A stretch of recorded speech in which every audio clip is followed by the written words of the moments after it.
I don't know if you've been paying attention to the news.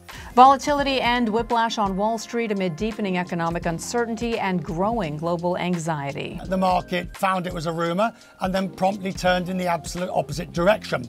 He is going golfing while we are figuring out if this is worth investing in, if we're willing to plan for it 4 years ahead or not. And what word are we going to hear, John, over and over? Uncertainty. Yes, uncertainty, exactly. I actually have been trying not to, but yet I still see that we are in an economic time that is crazy. Like, we're heading towards a recession. Many people say we're heading towards a depression that's gonna equal the depression that happened in the early 1900s. There's social upheaval going on. There's a lot of fear, panic, anxiety, all kinds of things flying around the internet that's super negative. Like, I'm not sure I've ever lived through a time like this. And I can't help but think about us, mental health professionals that have to show up and serve and be there for our people, our clients that we serve in this really, really difficult time. So I want to make sure that you are prepared for what's to come and you are prepared to do the best job you can in service of our clients, of our culture, of our communities.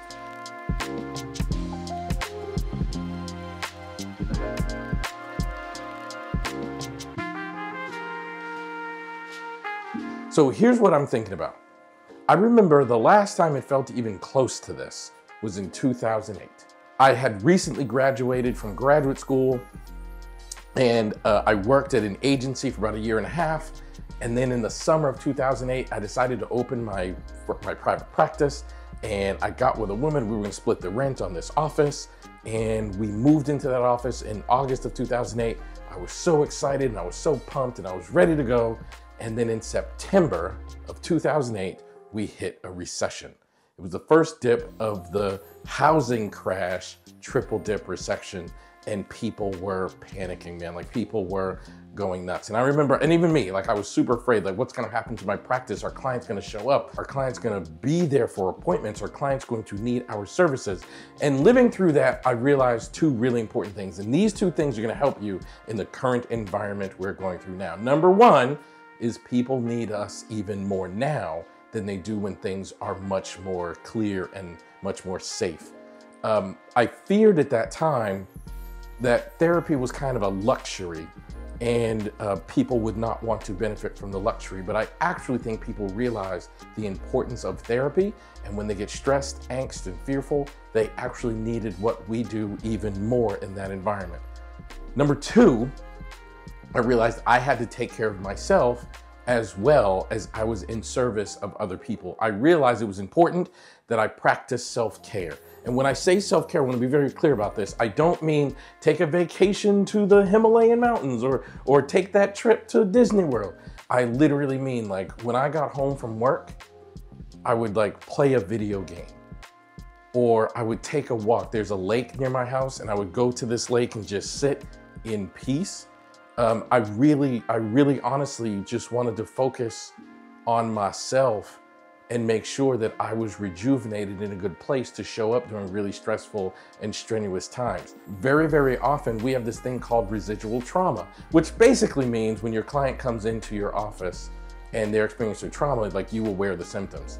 But more importantly, that's a very macro experience. Whatever the clients you talk to are experiencing, you're gonna take more of that. Human beings, it's a very contagious experience. When you're around happy people, you feel more happy. When you're around positive people, you feel more positive. When around negative people, you feel more negative. Like, human beingness is contagious. So you have to take care of yourself. So I would come home all day after talking to people that got laid off and didn't know what they were gonna do with their lives, and their home loans had been defaulted on because of all the things going on with those home loan companies and all the things. It was crazy. And I would come home and I would just have to center myself. And I like to write, so I would write, or I like to play video games, I would play video games. I like to cook, so I would cook things. But you have to do the things that are going to cause you to feel good about yourself. So just remember, as we go through these difficult times, this is not our time to panic or worry. People need us more than ever. So you keep showing up for your clients, for your communities, for the people around you. Like, you keep showing up, but also make sure you show up for yourself so that you can take care of you as we go through this difficult time. Now, I started this whole thing off by saying, I don't know if you've noticed what's going on in the news. I'm actually trying not to. That's actually true. that's part of how I take care of myself. If I just sit and consume the news, then I also notice I get anxious, I get fearful, I get worried, I get scared. So I want to know what's going on, so I intentionally will look at certain things, but I don't want to be overwhelmed by what is happening now, and I tend to stay away as much as I possibly can. So make sure that you are showing up and you know that this is a really important time for our communities, and it's a really important time for the services that we offer. I think over the past few years, we've done a really good job of convincing people that mental health is really important. And right now, it's one of the most important things that people talk about. It's really going viral how important it is that you focus on your mental health.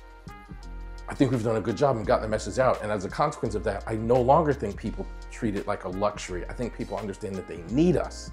But you make sure that as you show up for them, you're showing up for you too.